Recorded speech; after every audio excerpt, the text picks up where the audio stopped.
Hey y'all, this is day 2 of the Cedar Hill Race Festival, and it's also Super Bowl Sunday, so for some reason a lot of people didn't want to race bikes today. I'm not sure why. We only have 4 United team members this time, but the field's also a lot smaller. There's only like 25, 26 people. So the dynamics of the race are a little bit different. Smaller field and fewer teammates, so we don't have quite as many options like we did yesterday. When there were 10 of us, we could pretty much do whatever we wanted. You know, we had the manpower to get away with it. So today the name of the game is to just sort of sit in, be more conservative, and just see how the race plays out.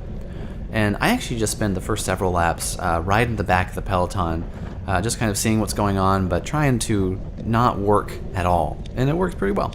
But we're coming up to the hill here, and I have a big gap up the side, and I can tell from the surge that someone has kind of attacked up the front. And so I figure I'll just slide up there and see what's going on. And sure enough, there's like 1, 2, or 3 people up there. This early in the race, I don't want to go jump into that breakaway. It's not going to stick. So I just slide up there to sort of bring that back and also lift the pace up the hill, make people hurt just a little bit. So next time around the course, people are attacking up the hill again, and I've got plenty of room to move up, and so I figure I'll go ahead and start sliding my way up there just to sort of see who's up there, how hard are they attacking, you know, is their gap growing or is it staying about the same? I get a little bit stuck behind John here because he's out of the saddle and looks like he's about to fly up the hill, but then turns out he's not going quite as fast as I thought, so it takes me a second to find some space to get around him and keep moving up there.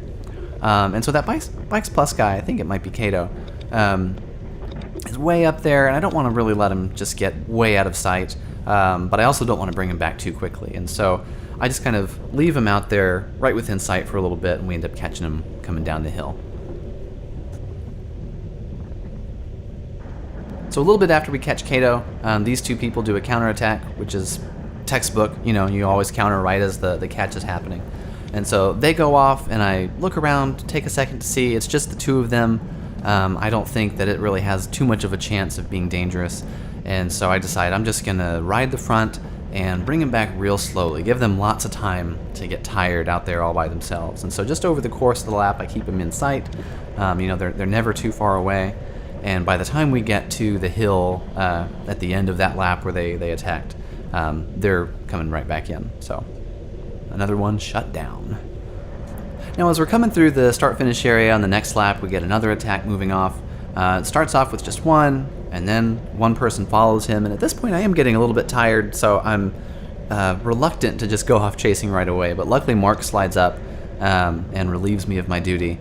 And at first I started to sort of follow him, but then I realized, well, hey, like 3 guys up the road with 1 of them being a teammate, that's a pretty good situation, so I'm going to back off and let them have some space, let them go play breakaway.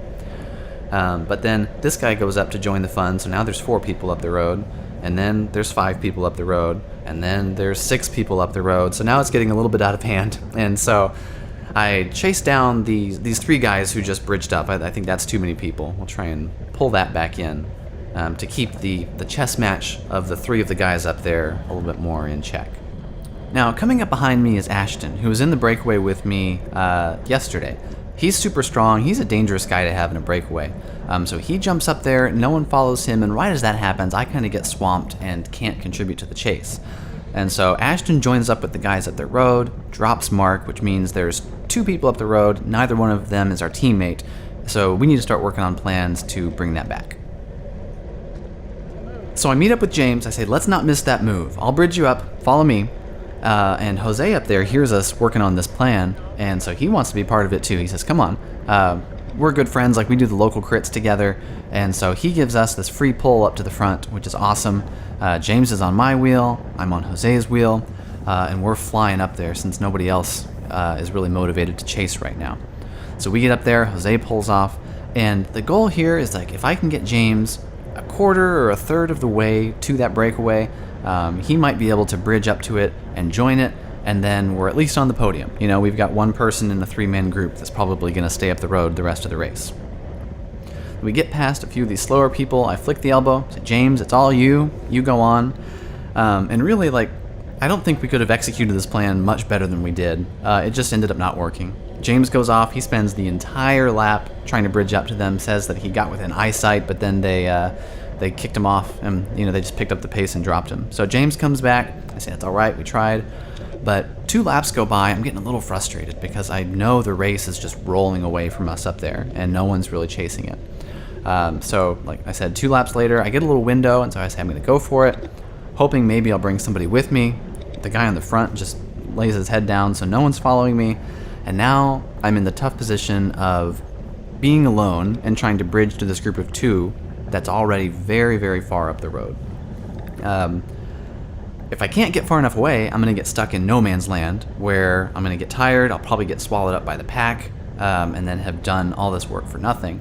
And if I'm super, super lucky, I'll catch them and be part of the group of 3 that's going to win the race. So it takes several laps of chasing as hard as I can. I start to just see little hints of them, like around turns, around corners, but I'm far enough away from the pack where I'm not giving up at this point. And then I can finally tell that the 2 of them have split up. So one of them has been dropped, and it's this guy, David. I pick him up going up the hill, which means Ashton's the only one still up the road, and David here is too tired at this point, really, to pull and contribute to the chase, but he is strong enough to stay on my wheel, and turns into kind of a liability, because as the race goes on, it becomes obvious we're not going to catch Ashton, and so now it's fighting it out for 2nd and 3rd place. So as we go by there, someone shouts out, "Keith, you got to drop that guy." Like, yeah, we're running out of time. So we get to the hill. This is kind of the only place that we can do it, given the wind, the crosswind. Like, there's no other place to drop him. So I'm just sort of trying to peek behind me, get a feel for where he is, wait a little bit later until he gets tired, and then I stand up and I go for it. And he doesn't just sit down immediately, which is challenge number 1. So I've got to then keep this going long enough to tire him out. And eventually I kind of get the gap. He sits back down and waves bye-bye. So now it's just me. I end up never catching Ashton. I think I saw him cross the finish line, but he was a good 25 seconds ahead of me.